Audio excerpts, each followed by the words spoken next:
በአውሮፓ ቻምፒየንስ ሊግ ግማሽ ፍጻሜ የመልስ ጨዋታ ዛሬ ምሽት 4 ሰዓት ላይ ባየር ሙኒክ ፒኤስጂን የሚያስተናግድበት መርሃ ግብር ይጠበቃል። ባለፈው ሳምንት በፓርክ ደ ፕረንስ በተደረገው የመጀመሪያ ጨዋታ ፒኤስጂ ባቫሪያኑን ማሸነፉ የሚታወስ ሲሆን ሁለቱ ቡድኖች በፍጻሜ አርሰናል ተጋጣሚ ለመሆን በአሊያንዝ አሬና ጨዋታቸውን ያደርጋሉ። በአውሮፓ ቻምፒየንስ ሊግ ታሪክ ከ60 ዓመታት በኋላ በግማሽ ፍጻሜ 9 ግብ የተቆጠረበት እጅግ አዝናኝ በነበረው የመጀመሪያው ጨዋታ የፈረንሳዩ ሀብታም ክለብ 5-4 ማሸነፉ ይታወሳል። በተከታታይ ለፍጻሜ ለመድረስ ወደ ሜዳ በሚገባበት ጨዋታ ከሙኒክ ሌላ ከባድ ፈተና ይጠብቀዋል። ባየር ሙኒክ በቻምፒየንስ ሊጉ የጥሎ ማለፍ ታሪኩ በመጀመሪያው ጨዋታ ተሸንፎ ውጤቱን መቀልበስ የቻለው ከ16 አጋጣሚዎች በአራቱ ብቻ ቢሆንም ዛሬ ያንን ታሪክ ለመድገም ተዘጋጅቷል። በተለይ የዘንድሮው የሙኒክ አስፈሪ የፊት መስመር እና ፒኤስጂ በሙኒክ ሜዳ ላይ ያለው ደካማ ታሪክ ለባቫሪያኖቹ ትልቅ ተስፋ ሆኗል። ከሪያል ማድሪድ በመቀጠል በቻምፒየንስ ሊጉ 18 ጊዜ ለግማሽ ፍጻሜ የደረሰው ባየር ሙኒክ ለ12ኛ ጊዜ ለፍጻሜ ለመድረስ ይጫወታል። ፒኤስጂ በታሪኩ ለመጀመሪያ ጊዜ ቻምፒየንስ ሊግ ዋንጫ ባለቤት ያደረጉት ስፔናዊ አሰልጣኝ ሉዊስ ኤንሪኬ ሌላ ታሪክ ለመጻፍ ተቃርበዋል። ኤንሪኬ ዛሬ ማለፍ ከቻሉ ከካርሎ አንቸሎቲ፣ ፔፕ ጋርዲዮላ፣ ቦብ ሜስሊ እና ዚነዲን ዚዳን በመቀጠል 3 የቻምፒየንስ ሊግ ዋንጫዎችን ያነሱ አምስተኛው አሰልጣኝ ለመሆንም የሚያደርጉት ጉዞ ያቀልላቸዋል።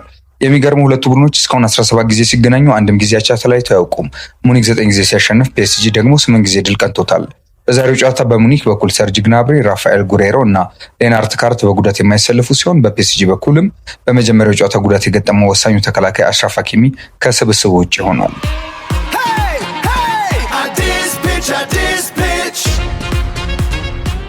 የጀርመኑ ክለብ ባየር ሙኒክ በውድድር ዓመቱ የሶስትዮሽ ዋንጫ ህልሙን ለማሳካት የሚያደርገውን ጉዞ ለማጠናከር የሚያደርገው ፍልሚያ ተጠባቂ ነው። ባየር ሙኒክ በዚህ ውድድር ዓመት አስፈሪ ፊት መስመር ጥምረት ያለው ቡድን መሆኑ በሁሉም ውድድሮች እየታየ ይገኛል። ሙኒክ በውድድር ዓመቱ እስካሁን በአውሮፓ ቻምፒየንስ ሊግ 42 ግቦችን እንዲሁም በቡንደስሊጋው ደግሞ 116 ግቦችን አስቆጥሯል። የአምና የመድረኩ አሸናፊ ፒኤስጂ ለተከታታይ የውድድር ዓመት ዋንጫውን ለማንሳት የሚያደርገውን ጉዞ አጠናክሮ ለመቀጠል ይፋለማል። ፒኤስጂ በውድድር ዓመቱ እስካሁን ድረስ በአውሮፓ ቻምፒየንስ ሊግ 43 ግቦችን ተጋጣሚው ላይ አስቆጥሯል። በዚህም በ2025/26 የውድድር ዓመት በመድረኩ በርካታ ግቦችን ተጋጣሚዎች ላይ በማስቆጠር ቀዳሚው ቡድን ነው። ሁለቱ ክለቦች በፓርክ ደ ፕረንስ ያደረጉትን የመጀመሪያ ጨዋታ ፒኤስጂ 4-5 ማሸነፉ ሲታወስ ዛሬ ምሽት 4 ሰዓት ላይ በአሊያንዝ አሬና የሚደረገው ተጠባቂ ጨዋታ እጅግ የተመልካቾችን ቀልብ እንዲስብ አድርጎታል። የ38ቱ ፖርቱጋላዊ ዳኛ ጃኦ ፔምሄሮም በመሃል ዳኝነት የሚመሩት መሆኑ ተመልክቷል። የሁለቱ ቡድኖች የድምር ውጤት አሸናፊው በፍጻሜው ከአርሰናል ጋር የሚፋለምም ይሆናል።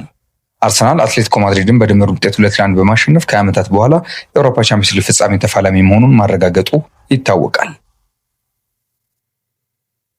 ሁለቱ ክለቦች በማጥቃቱ ረገድ ከሌሎች ቡድኖች ለምን ልቀው እንደተገኙ አሳይተዋል። በተለይም ፒኤስጂ በእርግጥ ይሄ ብዙ ላይገርም ይችላል። ምክንያቱም ሁለቱ ክለቦች በዘንድሮው የውድድር ዓመት በርካታ ግቦችን በማስቆጠር የሚስተካከላቸው የለም። የፈረንሳዩ ክለብ ፓሪስ ሰን ዠርመን 43 ግቦችን ሲያስቆጥር ባየር ሙኒክ በበኩሉ 42 ግቦችን ከመረብ አሳርፏል።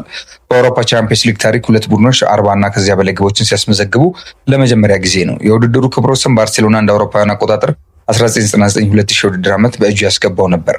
የስፔኑ ክለብ ከ26 ዓመታት በፊት 45 ግቦችን በአንድ የውድድር ዓመት አስቆጥሮ ነበር። ባየር ሙኒክ አሊያም ፓሪስ ሰን ዠርመን ዛሬ ምሽት ይህን ታሪክ ሊጋሩ የሚችሉበት እድል አለ። ባየር ሙኒክ እና ፓሪስ ሰን ዠርመን በቻምፒየንስ ሊጉ 16 ጊዜ ተገናኝተው ሙኒክ 9ን በማሸነፍ የበላይነቱን ይወስዳል። ፒኤስጂ ደግሞ 7 ድሎች አስመዝግቧል። በዛሬው ጨዋታ እንደተለመደው የሁለቱ ክለቦች የፊት መስመር ተጫዋቾች ይጠበቃሉ። በውድድሩ 13 ግብ ያለው ሃሪ ኬን የባየር ሙኒክን ዋነኛ የግብ ምንጭ ሆኖ እንደሚቀጥል ይጠበቃል። እንግሊዛዊ አጥቂ በሁሉም ውድድሮች 54 ግቦችን ከማስቆጠሩ ባለፈ ለቡድኑ አጋሮቹ የግብ ዕድል በመፍጠር ከፍ ያለ አበርክቶም አለው። ሉዊስ ዲያዝ እና ማይክል ኦሊሴም የጀርመኑ ክለብ አስተማማኝ ግብ አስቆጣሪ መሆናቸውን አሳይተዋል። ሙኒክ በመጀመሪያው ጨዋታ ካስመዘገበው 4 ግብ 3ቱን ያስቆጠሩት እነዚህ ወሳኝ ተጫዋቾች ናቸው። ፓሪስ ሰን ዠርመን በኦስማን ዴምቤሌ፣ ኮቫቺች፣ ክቫራትስኬሊያ እና ዴዘሬ ዱዌ የሚመራው የአጥቂ ክፍሉም አስፈሪ ነው። በተለይ በቻምፒየንስ ሊግ 10 ግቦች ያሉት ክቫራትስኬሊያ ልዩነት ፈጣሪ መሆኑን እያሳየ ይገኛል። በዛሬው ጨዋታ በፒኤስጂ በኩል የቀኝ መስመር ተከላካዩ አሽራፍ ሀኪሚ በጉዳት ከስብስብ ውጭ ይሆናል። በሙኒክ በኩል ግን የተለየ ጉዳት ዜና የለም። በግቦች ይታጀባል ተብሎ የሚጠበቀው ጨዋታ ፖርቱጋላዊ ዋና ዳኛ ጃኦ ፔምሄሮ እንደሚመሩት ተመልክቷል። በአውሮፓ ቻምፒየንስ ሊግ ታሪክ በደርሶ መልስ ጨዋታ ብዙ ጎል የተቆጠረበት ጨዋታ በአይንትራክት ፍራንክፈርት እና ሬንጀርስ መካከል የተካሄዱ የ1959-60 ጎሎች ሲሆን በጊዜው 16 ግቦች መቆጠራቸው ይታወሳል። ከዛ በኋላ የሁለቱ ቡድኖች የፓሪስ ሰን ዠርመን እና የባየር ሙኒክ ሁለተኛው ብዙ ግብ የተቆጠረበት ጨዋታ ነው።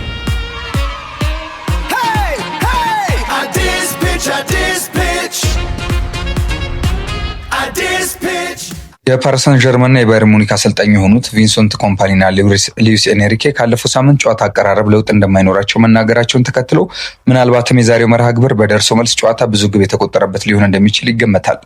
ለፍጻሜ ለማለፍ በሁለቱ ጎል ልዩነት ማሸነፍ የሚጠበቅበት ባየር ሙኒክ ጨዋታውን ለማሸነፍ በኦፕታ በኩል የ52.7 እድል ተሰጥቶታል። ነገር ግን በመጀመሪያው ዙር 5 ጎሎችን አስቆጥሮ ወደ ቀጣይ ዙር ማለፍ የተሳነው አንድ ቡድን ብቻ መሆኑ ለፓሪዚያውያኑ መልካም ዜና ነው ተብሏል። በ2016-17 የውድድር ዘመን ማንቸስተር ሲቲ በመጀመሪያው ዙር ሞናኮን 5-2 ማሸነፍ ቢችልም በመልሱ ጨዋታ ተሸንፎ ከውድድር ውጪ ሆኖ እንደነበር ይታወሳል። በያዝነው ዓመት የአውሮፓ ቻምፒየንስ ሊግ መድረክ ፒኤስጂ 43 ጎሎችን እንዲሁም ባየር ሙኒክ 42 ጎሎችን አስቆጥረው ባርሴሎና ከ1990-2000 ያስመዘገበውን 45 ጎል ሪከርድ ለመስበር ዛሬ ምሽት እድል አላቸው። ከጨዋታው በፊት የባየር ሙኒክ አሰልጣኝ ቪንሰንት ኮምፓኒ የጨዋታው ጫና እንደማይሰማውና ስራውን ሰርቶ በአግባቡ እንደሚተኛ መናገሩ አነጋጋሪ ሆኗል። በሌላ በኩል የፓሪዚያኑ አለቃ ሉዊስ ኤንሪኬ በበኩሉ ባየርንን እናደንቃለን፣ ነገር ግን የአድናቆት የተሻለ እንድንሆን ያደርገናል ብሏል። አስደናቂ የእግር ኳስ ጨዋታ የሚጫወትን ቡድን ለማሸነፍ እንፈልጋለን ሲልም ነው ያመለከተው። በባቫሪያኑ በኩል ሰርጂ ግናብሪ፣ ራፋኤል ጉሬሮ፣ በፓሪዚያኑ በኩል ደግሞ አችራፍ ሀኪሚ እና ሉካስ ቺቫሊዬ በጨዋታ ላይ በጉዳት ምክንያት የማይሰለፉ ተጫዋቾች መሆናቸው ተረጋግጧል። የሁለቱ ቡድኖች አሸናፊ በፍጻሜው በቡዳፔስት አሬና ላይ የእንግሊዙን አርሰናል ይገጥማል። I did.